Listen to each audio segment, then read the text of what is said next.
한 권의 책, 다양한 울림. 오늘의 독감은 이상하고 자유로운 할머니가 되고 싶어. 작가는 무루라는 분입니다. 네.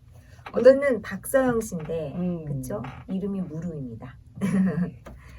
어떤 책인지 좀 소개시켜드리면요. 맨 뒤에 써있는 김영민 서울대 정치외교학부 교수님이 쓰신 글로 한번 소개시켜드릴게요. 그림책을 한아름 아는 무르는 우리에게 자신이 겪은 고통과 슬픔, 상처와 후회, 기쁨과 행복을 보여주고 모험과 성장은 살아낸 사람만이 누릴 수 있는 진귀한 경험이라고 말하고 있습니다.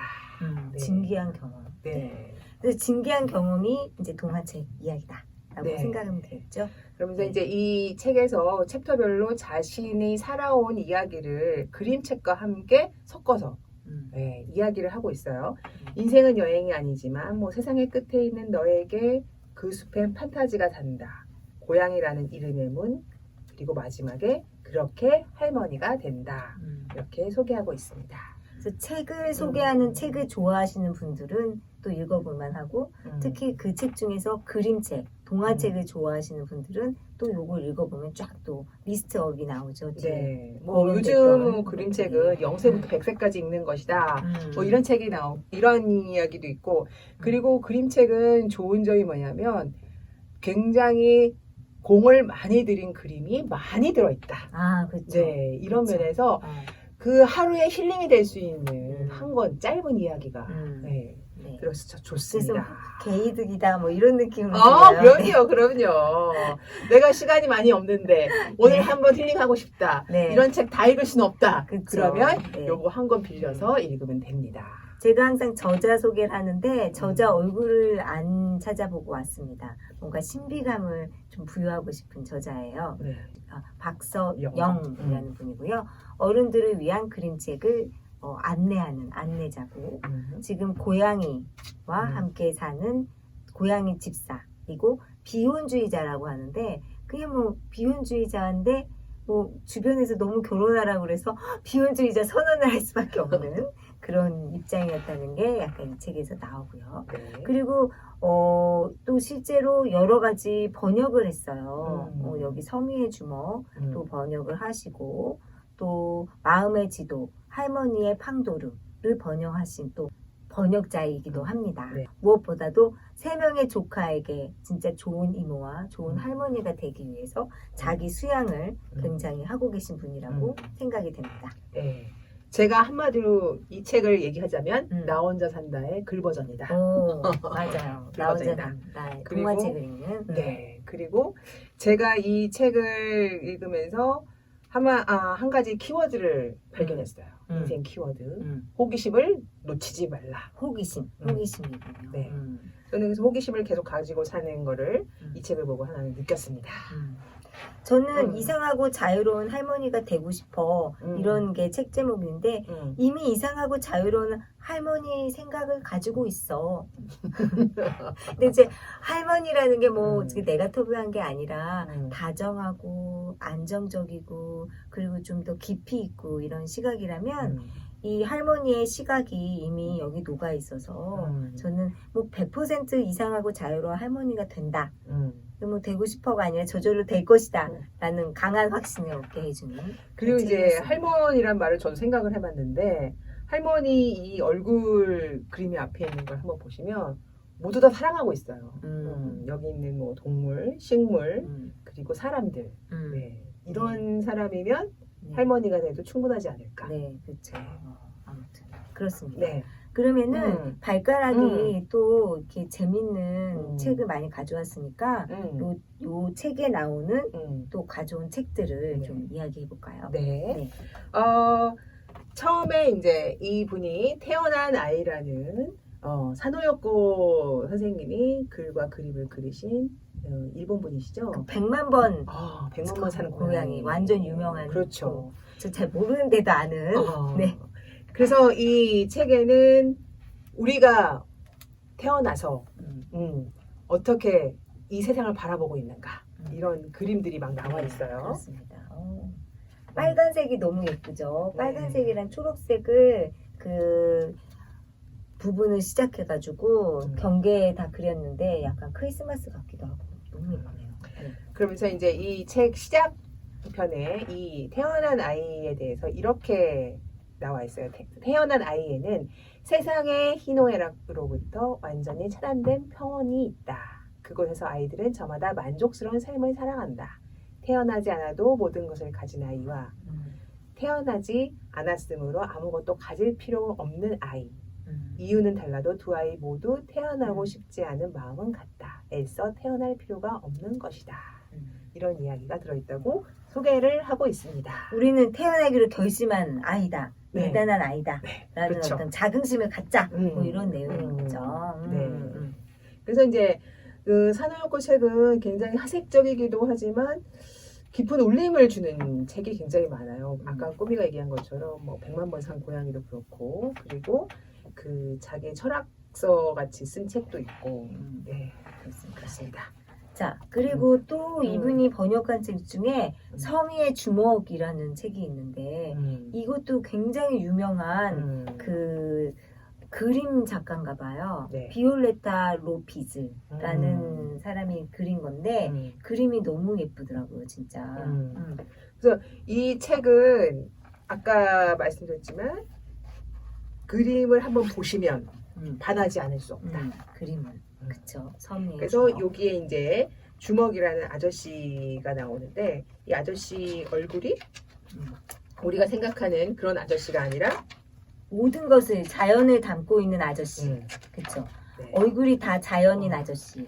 지금 그쵸. 아저씨 얼굴이 제가 스킵됐나요? 네네 막 새가 날아다니고 막 그런 아저씨. 그렇습니다. 네. 그런 아저씨입니다. 주먹이 이 주먹이 아니라 아저씨 이름 되겠습니다. 네.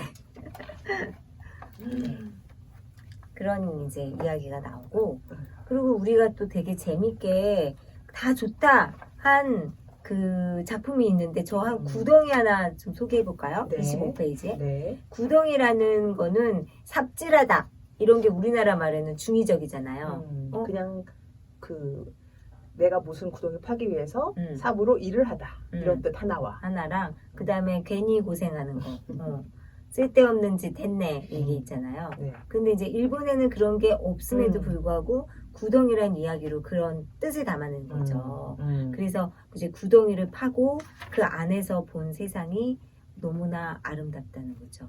구덩이 안에서 올려다본 하늘은 어느 때보다 훨씬 파랗고 훨씬 높아 보였다. 라는 거죠. 그래서 이 저자가 구덩이를 판다는 것이 진짜 쓸모가 없는 일일까? 아니다. 호기심으로 발동한 어떤 그 결과를 예측하지 않고 그냥 해보는 것. 그것이 굉장히 좋다. 그래서 이분은 삽질을 한 리스트가 있을 정도다라고 얘기하면서 네. 궁금하면 그냥 해보고 새로운 것이라면 그냥 해보고 망할 것 같아도 일단 해보고 하다못해 그거는 재미있다. 그렇게 재미난 것이 모여서 재미난 인생도 될 것이다 라는 메시지를 담고 있어요. 네. 그래서 너무 좋았어요. 네. 31쪽에 그 얘기를 그렇게 재미난 것들이 모여 재미난 인생도 될 것이다. 이렇게 그렇죠. 마무리를 했습니다. 그래서 구덩이라는 동화책도 한번 찾아봐야지 라는 생각을 했습니다. 네. 네. 그리고 이제 이분이 그림책을 보다 보니까 책 쓰고 싶어. 책 네네. 쓰고 싶어. 책 쓰고 싶은데 나는 동물들이 그냥 사람들과 사는 그런 어느 순간은 집에 들어가면 동물이 되고 집 밖을 나오면 다시 사람으로서 일생을 살고 이런 책을 해서 제목도 정해놨어. 정글 맨션이야. 이렇게 했는데 하다 보니까 그림책을 벌써 낸 사람이 있더라. 항상 그래요. 세상에 새로운 게 없어요. 그러니까. 네. 근데 너무 블록버스터를 잘 썼어. 그러니까. 그쵸? 네. 네. 그래서 지금 우리나라에 번역돼서 나온 책 제목은 이너시티 이야기입니다.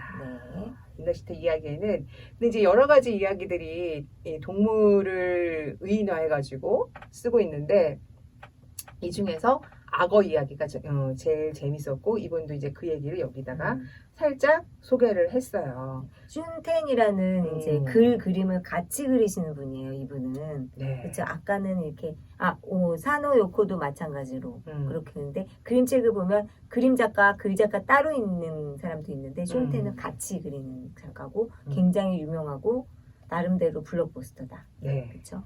그래서 이제 여기 나온 이야기를 살짝 소개한 페이지를 읽어드리면 악어들은 고층 빌딩의 87층에 산다. 나머지 빌딩 사람들은 출근해서 아침부터 저녁까지 일을 한다. 87층에 사는 악어들이 사는 빌딩이 있다는 것만 제외하면 우리가 사는 세상과 다를 바가 없다.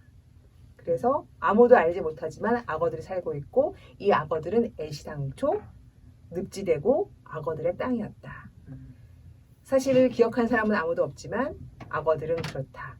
100만 년째 똑같은 곳에 그냥 살 뿐이다. 인간이 와서 개척한 거지 악어들은 원래 악어들 땅이었다. 이런 어떤 인사이트를 주는 부분인 것 같아요. 네.